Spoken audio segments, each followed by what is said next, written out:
Okay, sa hapong ito, magpatuloy tayo sa pag-aaral natin sa ilang mga ah, kawikaan, sa aklat ng kawikaan. So, nais kong pamagatan ng ating pag-aaral ngayon, The Medicine for Brokenness. At anyayahan ang bawat isa na basahin ang isang talata lang sa aklat ng kawikaan, Kapitulo 17, talatang 22. Proverbs 17:22.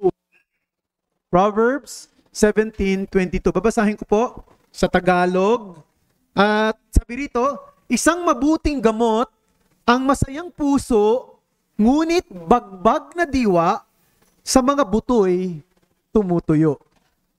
Guys, basahin ko rin siya sa English, no? Although hindi na ata makalagay sa screen. A joyful heart is a good medicine, but a crushed spirit dries up the bones.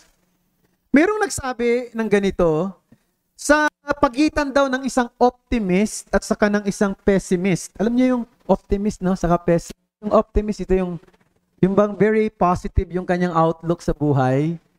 Nakikita niya lagi maganda. No? Yung naman pessimist, ito naman yung very negative. Yung nakikita niya lagi yung problema. No?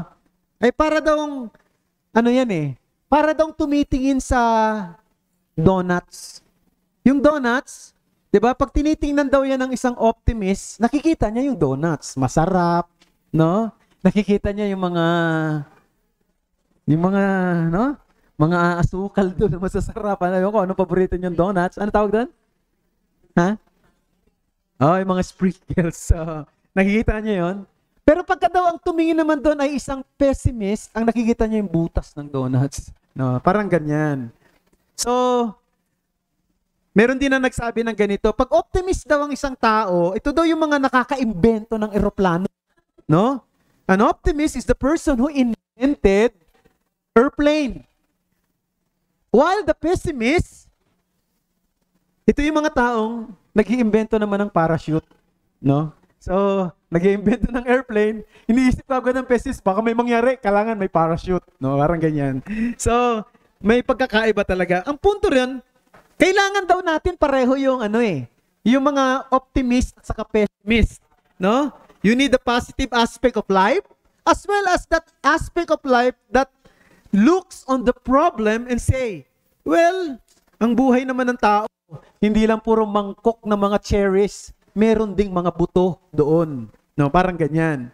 However, dito sa proverb na binasa natin, ini-encourage tayo rito.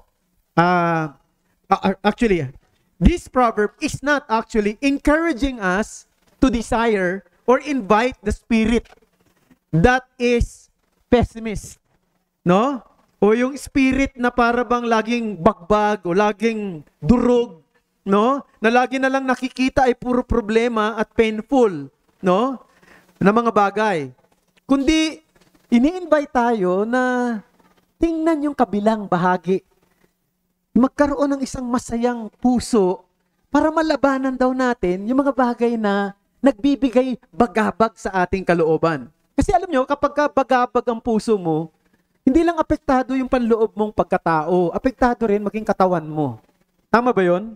No? Kasi di ba tayo kasi ay hindi lang tayo puro utak at hindi lang tayo puro isip. Meron tayong katawan. At yung madalas na nangyayari sa utak natin, nakaka-apekto sa kalusugan ng ating pangangatawan.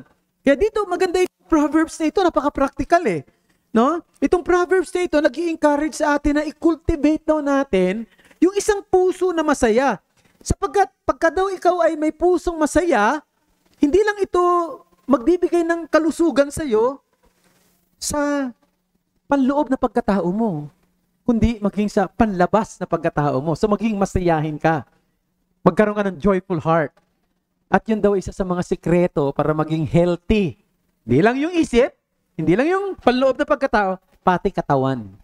Oy, maganda yan. Sino ba naman ang ayaw niyan, di ba? So, ano yung mensahe na gusto kong sabihin sa inyo? Ito, finding joy in the Lord is the best remedy for the feelings of brokenness. Ang pagkahanap o ang pagkakaroon ng kagalakan sa Panginoon, ang pinaka mainam na lunas sa bagbag na kalooban, sa durog na espiritu. So, hatingin lang natin itong ating pag-aaral natin ngayon kasi meron tong natural outline, you know? Unang-una, babaliktarin ko lang. Kasi dito, mapapansin nyo, inuna yung pagkakaroon ng masayang puso, no? At pagkatapos, kinontrast naman ito sa pagkakaroon ng bagbag na espiritu. Ang gagawin ko, babaliktarin ko. Unahin natin yung pagkakaroon ng bagbag na espiritu. So una, let's look at the impairment of a crushed spirit. And then secondly, the importance of a cheerful spirit. So dalawang bagay, madali lang intindihin. Ano? So, the impairment of a crushed spirit. Now, marami sa atin dito, sigurado ko, nakaranas na ng ganitong klase ng pakiramdam. Yung bang bagbag? Meron ba sa atin dito hindi nakaranas niyan? No? Lalo na sa mga may edad na dito, marami ng experience. Siguro yung mga bata, hindi pa masyado. Kasi hindi pa masyadong marami ang kanilang mga experience. No? Katulad ni baby boy, natutulog na kagad. Ano? So, walang ganun eh. Tayong lahat dito, nakakaranas na tayo ng experience in one way or another. Pero, yung crush na spirit, there may be something sa buhay natin na maaring, halimbawa, bakit ka ba nakakaramdam ng ganitong damdamin? Yung bagbag na espiritu. Pwedeng, halimbawa, meron kang gustong-gusto na mangyari, pinagpe-pray mo, pero parang ang tagal-tagal mo nang mag-pray, wala pa rin nangyayari. Nalulungkot ka, nababagbag ang iyong kalooban. No? Nalulungkot ka at nagkakaroon ka ng tinatawag na crush o durog na espiritu. O maaari rin, meron kang narinig na hindi magandang salita, na hurt ka. No? Doon sa salita o doon sa action o maaring merong betrayal na nangyari. No? Yung bang, alam niyo yung salitang betrayal, no? Maaring pinagkanulo ka doon sa isang bagay at iniwanan kang mag-isa. O maaring may mga painful incident. Halimbawa, seryosong sakit. O kaya may namatay na mahal sa buhay, na malapit sa'yo. Nagdulot yon ng talagang matinding pagkadurog ng iyong espiritu. O maaaring nakaranas ka na mawala ng trabaho. Ikaw lang ang inaasahan, nawalan ka pa ng trabaho. No? O meron kang negosyo, ibinuhos mo na lahat ng mga ipon mo, nalugi. So talagang, yung iba nga talagang, di ba? Nababaliw pa pagka ganyan no? Dahil, o kaya naman, meron namang mga bagay na hindi mo lang maintindihan. Yung tinatawag sa English na inexplicable feelings. Yung bang, hindi mo maintindihan yung nararamdaman mo na nagiging restless yung utak mo, nagiging anxious ka, and you feel helpless. No? Ewan ko kung meron ganyan sa atin. Kapag ganyan ang nararamdaman daw ng isang tao, sabi dito sa Proverbs, nakakatuyo ng buto. Natutuyo daw yung buto. It dries up the bones. Alam niyo, literal na translation ng salita yan sa Hebrew, it sucks out the marrow flesh in the bones. No? Sinisip-sip daw yung laman sa buto. Di ba yung buto natin may marrow, may laman yan eh. Tinatanggal yung laman. Kaya nanunuyo yung buto. No? So, yun ng literal na expression o literal na translation nun. Ngayon, ano ito? So, impairment of a crushed spirit, it is, maybe we can say, and then sabi rito, di ba? It dries up the bones. It is an expression of despondency. Ito ay pagpapahayag ng tinatawag na despondent spirit or despondency. So, di ko lang nakikita pa sa sa screen. Ayan, meron na. So, we can think of Job. Di ba si Job, naalala nyo, napaka-horrible. Napaka-horrendous ng sufferings na naranasan ni Job. Imagine mo yung mangyari sa kanya yung hindi lang naman nawala yung kayamanan niya eh. Kasi okay lang naman yun, mawala lahat ng mga ari-arian mo, no? Parang nasunugan ka lang naman yan, di ba? Katulad ng iba, nasunog lahat ng ari-arian mo, walang natira. Parang gano'n na nangyari kay Job eh. Pero hindi lang basta nasunugan siya ng ari-arian, nasunugan siya ng kabuhayan. Nawala talaga lahat. Tapos namatay ang kanyang mga anak. Isipin mong lahat ng anak mo mamatay. 10 lahat yun, namatay. Pagkatapos, mayroon pa siyang sakit na hindi siguro hindi niya maipaliwanag ang sakit. Kasi nagkaroon siya ng bukol mula sa puyo hanggang sa talampakan at inalis niya na yung kanyang damit. Kasi siguro dumikit na yung mga damit doon sa sugat niya. At doon na lang siya sa abo, nakahiga. Tapos narito ang kanyang asawa na hindi nagbigay ng suporta sa kanya, kundi nagpakita pa ng salitang mapang-insulto sa kanya at nagbigay pa ng lalong discouraging words sa kanya. So, parang gano'n, ano? Now, nung una, maganda naman yung naging reaction ni Job, very positive at nagpakita pa rin siya ng kanyang pananampalataya, pagsamba sa Diyos. Pero pag binasa nyo, pagdating ng chapter 3, doon na nagsimula Doon na nagsimula yung reaction ni Job na medyo negative na. Doon makikita natin na, di ba masyado nang nagpahayag siya ng kanyang mga frustration sa buhay. To the point na sinumpa niya yung araw ng kanyang kapanganakan. He cursed the day of his birth. Job chapter 3 verse 1. Or siguro pwede rin natin mabasa yung Psalms 88, no? Isa sa mga Psalms sa Bible na talagang yung Psalm doon very vocal sa kanyang anguish, sa kanyang mga frustration. At sabi niya, yung kanyang mga kaibigan naglayuan ng lahat. Ang natira niya lang kaibigan ay ang kadiliman. Isipin mo na ang iyong friend, darkness. Yun ang sinabi niya di ba? Darkness was my friend. So napaka-deep siguro ng kanyang experience na ito. Ang Bible, hindi niya ini-ignore itong mga painful trials na ito. Kinikilala niya na may mga ganitong klase ng sitwasyon sa isang mundong makasalanan. And alam nyo, yung trials and burden na yan ay nagbibigay daan sa tinatawag na feelings of despondency. Alam mo yung despondency, no? Yung parang, ano ba Tagalog ng despondency? Sobrang depressed, di ba? Depression yan despondency. Si Jesus Christ nakaranas niyan. Imagine mo yung Savior natin, nakaranas niyan. Yung despondency. Our Lord Himself was not untouched by this kind of feelings. Naalala nyo nung siya ay nasa Gethsemane, basahin natin Matthew 26:37-38.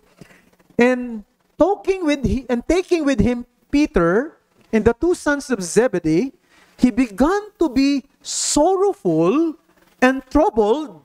Then he said to them, "My soul is very sorrowful, even to death. Remain here and watch with me." No, nakita niyo yung damdamin ni Jesus Christ. Sabi niya, masyadong mabigat yung aking espiritu, yung aking kaluluwa, na para bang mamamatay na ako. Kaya kinausap niya yung kanyang mga alagad. Pwede ba? Huwag kayong umalis. Samahan niyo ako. Di ba may mga panahon na parang natatakot kang mag-isa? Dahil ang bigat-bigat ng nararamdaman mo. Naranasan ng Panginoon yan nung nandun siya sa Gethsemane. Kaya yung salitang natutuyo ang buto, ito ay isang expression ng despondency. Pero hindi lang yung expression ng despondency. Yan din ay expression of death. No, it is a kind of hopeless and lifeless feelings, a feeling of being useless, dumb and numb. Dumb and numb. Si Charles Bridges, pag binasa niyo yung kanyang commentary sa Proverbs, ang kanyang description dito ay, it is a sorrow that cannot weep. Isang klase ng kalungkutan o kapighatian na walang pananangis. Di ba? Mas maganda pa nga yung umiiyak ka no? Di ba? Pag umiiyak ka, parang nare-release yung bigat ng kalooban mo. Yung, naranasan nyo ba yung pinipigil nyo yung yung pag-iyak nyo?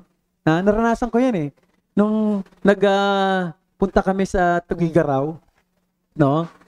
Nung habang kinikwento sa akin, nung hipag ni Jester yung nangyari, yung bawat yugto, talagang gusto kong umiyak, pero pinipigilan ko. Ang sakit ng ulo ko talaga. Ano ba yung mga pinipigilan mo kasi luha na tumulo, nakakahiya eh. No? Pero sabi ni Gia, nakikita ko na nga, pastor, gumigilid na ang luha mo eh. Sabi niya, pero talagang pigil na pigil ako. Kaya habang pinipigilan mo, lalong sumasakit yung ulo mo. Yun yung sinasabi ni Charles Bridges na it is a sorrow that cannot weep. Now, naalala nyo, merong vision si Ezekiel, sa chapter 37 ng Ezekiel, dinala siya ng Panginoon sa tinatawag na the Valley of Dry Bones. Naalala niyo? At doon sa Valley of Dry Bones, nakita niya doon puro kalansay. No? Doon nung makita niya yon, sabi ng Panginoon sa kanya, sa tingin mo, mabubuhay ba sila? Sabi niya, hindi. They cannot live. Kasi patay na sila yung mga kalansay na eh. Imagine, makakita ka ng kalansay. No? Wala nang trace ng life yan. Pero sabi ng Panginoon, kay Ezekiel, mangaral ka sa kanila. No? Mangangaral siya sa kalansay. Sumunod din si Ezekiel, nangaral siya sa mga kalansay, at habang siya nangangaral, nagkakaroon ng laman, mga kalansay, hanggang nagkaroon ng hininga at nagkaroon ng buhay. At nagsama-sama sila, no? Na isang great host of men. At mababasa natin, Ezekiel 37:11, then he said to me, Son of man, these bones are the whole house of Israel. Behold, they say, our bones are dried up, and our hope is lost. We are indeed cut off. So yung expression ng pagkakaroon ng isang buto na tuyo, ay parang nagpapahayag na para kami mga patay na buhay. No? Walang pag-asa. Cut off. Alam nyo, there are times when even God's servants can feel such a sense of lifelessness and hopelessness. And it is not true na kapag ikaw naging Kristiyano, no? Laging maganda ang nangyayari sa buhay mo, laging masaya. Na para bang lahat na lang puro masaya ang buhay ng Kristiyano, ay masayang tunay. Hindi totoo. May mga panahon na nakakaramdam ka rin ng yung depressions, hopelessness, and lifelessness. Umari hindi mo man sinasabi pero nararamdaman mo yun sa loob. Merong kilalang tao na nabuhay sa ating mundo na tinatawag siyang the Prince of Preachers of the 19th century. Sino siya? Sino? Charles Spurgeon. At siya ang tinawag na the Prince of Preachers of the 18th century, of 19th century, I mean.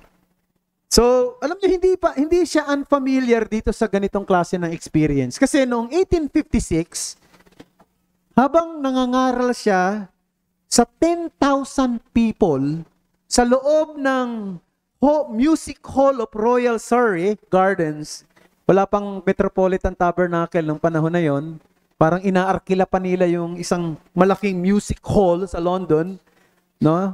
Para i-gather yung maraming umaattend sa pangangaral na Spurgeon, 10,000 people. Bigla na lang habang nasa kalagitnaan ng kanyang preaching, merong sumigaw ng malakas. Sunog!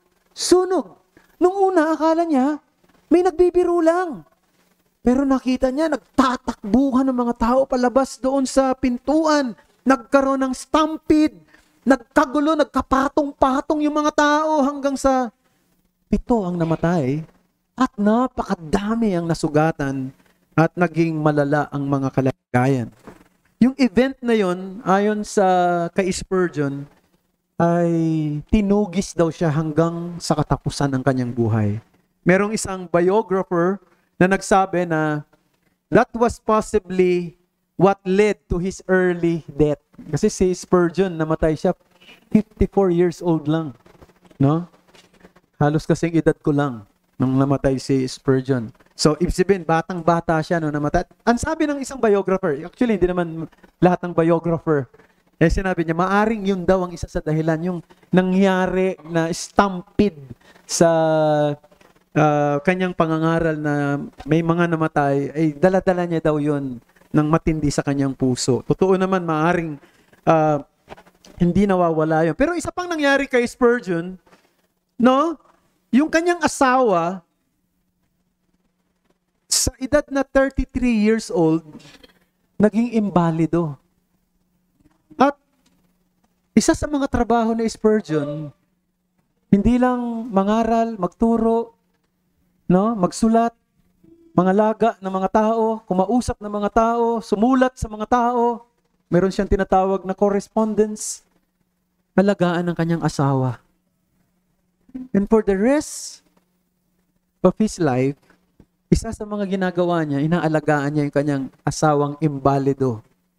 At yung asawa niyang yon, ang sabi ay yung next 27 years daw ni Spurgeon sa kanyang pangangaral mula naging invalid yung kanyang asawa, hindi na nakakapakinig ng preaching.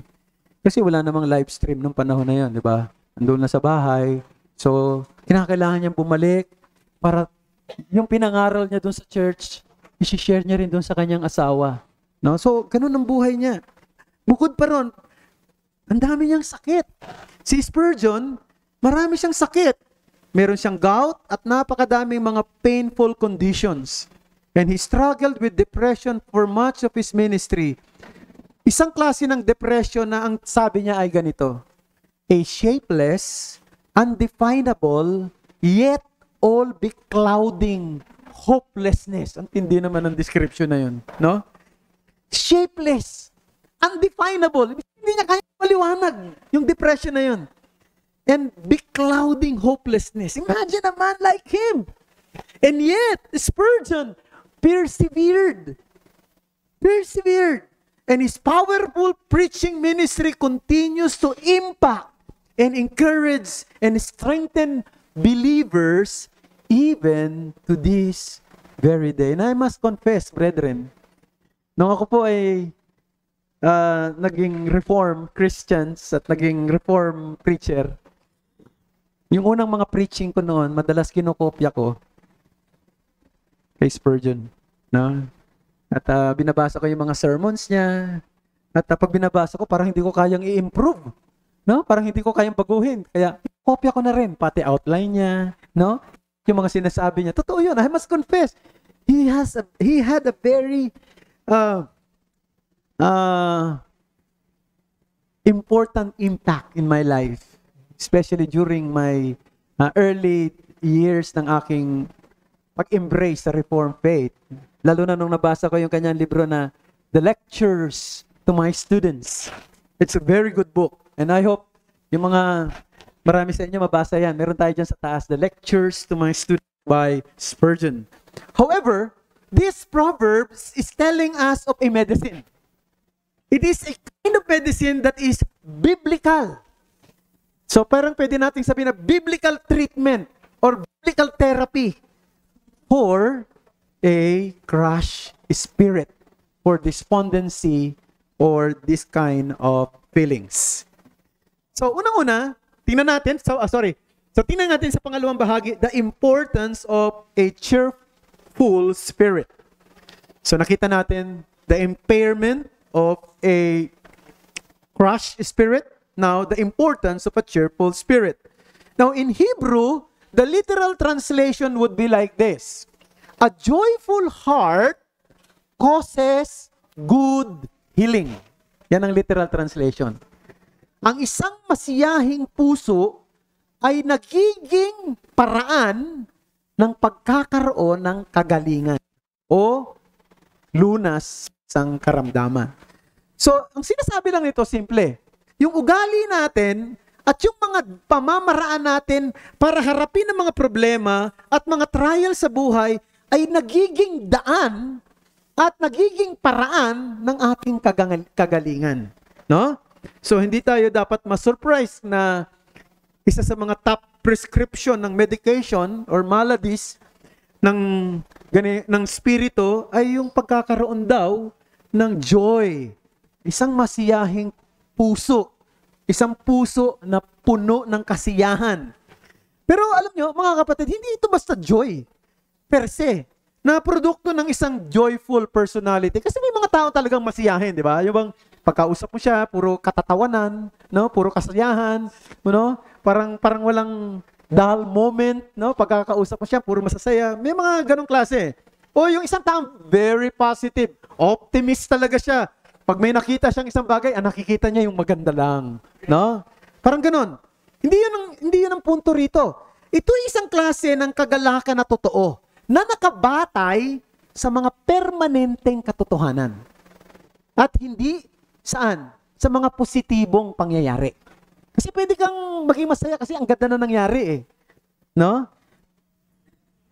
Pero kung hindi na maganda ang nangyari, hindi ka na masaya. Kaya yung kasiyahang ito ay nakabatay sa permanenteng dahilan. Permanent truth is what? Joy in the Lord. And such a joy gives healing. Such a joy gives healing. Tatlong bagay. First, true joy is spiritual. True joy is spiritual. It comes from the understanding and experiencing the message of the gospel of Christ. Matthew 13:44. The kingdom of heaven is like a treasure hidden in a field, which a man found and covered up. Then in his joy, he goes and sells all that he has and buys that field. So doon sa parable ng Panginoong Kristo, ano bang tinuturo nun? Isa daw tao na siguro parang isang magsasaka at nagsasaka siya sa lupa na hindi niya pag-aari. At habang nagsasaka siya, may nakita siyang kayamanan doon na nakabaon. Hindi niya pwedeng pakialaman yun sapagkat hindi siya ang may-ari ng lupa. Ano ginawa niya? Sa kanyang kagalakan, ibinenta niya ang lahat ng kanyang pag-aari para mabili lang yung lupang yun. Sapagkat kapag nabili niya na, kanya na ang kayamanan. Ganyan din daw ang kaharian ng Diyos. Ganyan din daw ang pagkakilala kay Kristo. Isang klase ng kayamanan na hindi mo pwedeng ipagpalit. Na pwede mong bilhin at ipagbili ang lahat, makakuha mo lang. Isang klase ng kayamanan na nagdudulot ng isang kagalakang walang katulad. Ang pagkatuklas ng kayamanang na kay Kristo Jesus ay isang biyaya na dumadating sa buhay ng isang tao. Ang pagkakilala kay Kristo ay isang kayamanang tulad sa nakabaon sa bukid, na sa oras na ito'y ating maintindihan, ito'y nagbibigay ng kakaibang kagalakan. It is a kind of joy that is heavenly. It is a kind of joy na hindi earthly. It is a kind of joy that is eternal. It is not temporal. Tingnan niyo sinasabi sa Luke chapter 10 verse 20.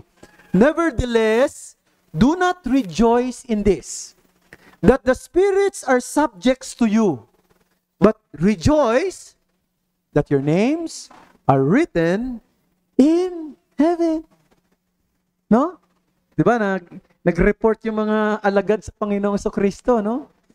Nung sila ay inutusan ng Panginoong Kristo na pumunta sa mga bayan-bayan, nung nag-report sila, sabi, alam mo, Panginoon, pati yung mga masasamang spirito, talagang natatakot, lumuluhod. Sabi niya, huwag kayong magalak. Ang mga espiritong yan ay lumuluhod sa inyo. Magalak kayo na ang inyong pangalan ay nakasulat doon sa langit. Isipin niyo yun, mga kapatid. Ang pagkakilala kay Jesus at pagkaunawa sa nangyari sa krus ay nagdala sa atin ng pagpapalang hindi natin kayang ma-imagine. No? Yung pangalan mo nakasulat doon sa langit. Your name is written in heaven. Tindi nun, di ba, mga kapatid? Tindi nun. Napakatinding encouragement yung kung iisipin natin. Sa pamamagitan ni Kristo, naging malaki ang tingin natin sa Diyos. Bakit? Dahil sa ginawa ni Kristo sa krus, na-realize natin kung gaano tayo katindi sa ating pagiging makasalanan. Pero, kasama ng realization na yon, ay nakita natin kung gaano tayo kamahal ng Diyos, isang pag-ibig na hindi natin kayang maunawaan. Di ba? So, true joy is spiritual. But not only that, true joy is social. Philippians chapter 2 verse 2, complete my joy by being of the same mind, having the same love, being in full accord of one mind. Anong sinasabi rito ni Paul? There is joy in Christian community. There is joy in Christian community. Ba't kayo umatin sa church? Ha? Masaya, di ba? Masaya makita yung mga kapatiran, no? Masaya magsama-sama. Siguro kung hindi kayo masaya, hindi na kayo attend. Baka yung mga hindi na umaten, hindi na sila masaya. No? Naintindihan niyo ba yun? There's joy in Christian fellowship with the brethren. There is joy in having one accord with those people who experience the same love from the same Father and the same Savior. Alam nyo, marami sa atin, pwede nating sabihin ay mess up. Bakit? Because we are hanging around sa mga taong mess up din. Mga mess up people. No? May iba sa atin angry. No? Galit. Alam mo kung bakit? Makakasama mo mga tao, laging galit. Ganyan ka rin. O kaya maaring, di ba? Na mga critical mo. Bakit? Baka kasama mo, puro critical eh. No? Walang nakikita maganda. No? Hanapin mo yung mga tao na may pareho ng pag-iisip sa iyo sa mga bagay ng Diyos. Hanapin mo yung mga tao na may parehong pag-ibig sa mga katotohanan ng Diyos. Hanapin mo yung mga taong may parehong kagalakan sa kaligtasang tinanggap niya aling sa Diyos. Huwag mong ilayo ang iyong sarili sa kanila. Huwag mong ilayo ang sarili mo sa Christian community. Huwag mong ilayo ang sarili mo sa Christian church. Alam niyo ba kung bakit? Walang paglago sa labas ng community of believers. Walang encouragement totoo sa labas ng iglesia ng Panginoon. Because true joy is social. But not only that, the last but not the least, bilis ko matapos. True joy is service. When Christians minister to one another, this is giving us joy. No? Alam niyo yung kagalakan, hindi lang yung may tumulong sa iyo, may nakaalala sa iyo, no? May nagmalasakit sa iyo. Ang kagalakan na yung nakatulong ka rin. No? Nakapagbigay ka rin ng encouragement sa iba. Yan ang kagalakan, mga kapatid. Yung service sa iba.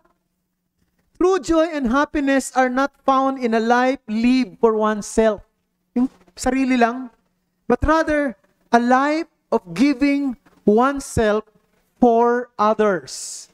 Tingnan nyo itong Acts chapter 20 verse 35. Sabi rito ni, sino ba nagsabi ito? Si Paul? Yeah.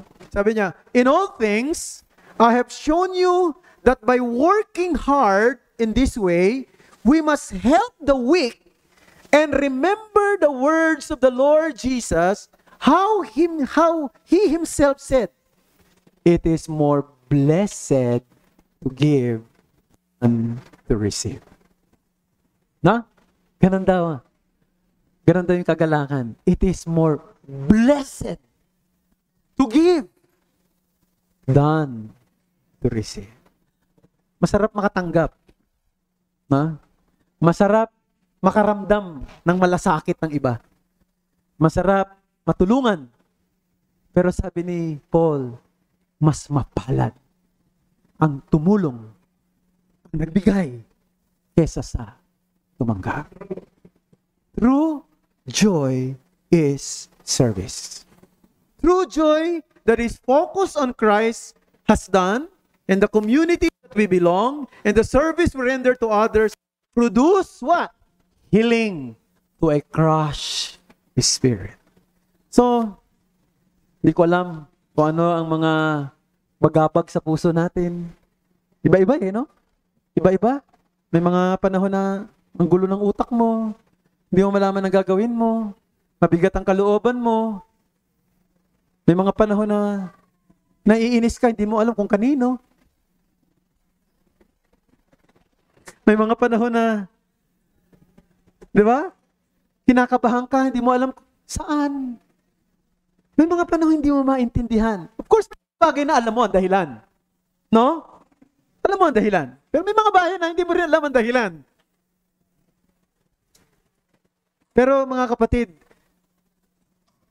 ang sabi ng Bible, meron ding paraan para iyan ay malabanan at mapagtagumpayan. Yan ay ating linangin ang ating kagalakan sa Panginoon. Isang kagalakang espiritual. Isang kagalakang nararamdaman sa pamamagitan ng pakikisama sa mga kapatiran. Isang kagalakang may hangaring maglingkod at tumulong sa iba. Iba ang kagalakan na binibigay nun sa atin sapagkat yun ang refleksyon ng ginawa ni Jesus sa atin bilang mga makasalanan. Diba? So, yun lang ang pwede kong sabihin. Make it a constant meditation and practice, brethren. Always looking to Jesus, the author and the perfecter of our faith. Salamat po sa aming mga napagbulayan sa hapong ito, Panginoong Diyos. Gano'n man kasimple ang mga katotohanan ito sa buhay namin na aming pong nakita galing sa iyong salita. O maaaring ang mga bagay na ito ay alam na rin namin. Pero tulungan mo na maiput into practice ang mga bagay na sinabi mo rito sa amin. Aming linangin, i-cultivate sa buhay namin ang aming kagalakan sa Panginoong Jesucristo. Isang kagalakan na nagtatranslate sa kasiglahan ng aming pong isip at puso. Isang kagalakan na maaring makatulong upang ang aming bagbag na espiritu ay mapagtagumpayan, malabanan, at mapalaya kami. Tulungan mo kami, Panginoon, na laging nakatingin kay Jesus na siyang mayakda, na siyang nagpasimula at magsasakdal ng aming pananampalataya. Ito ang aming dalangin sa ngalan ni Jesus. Amen.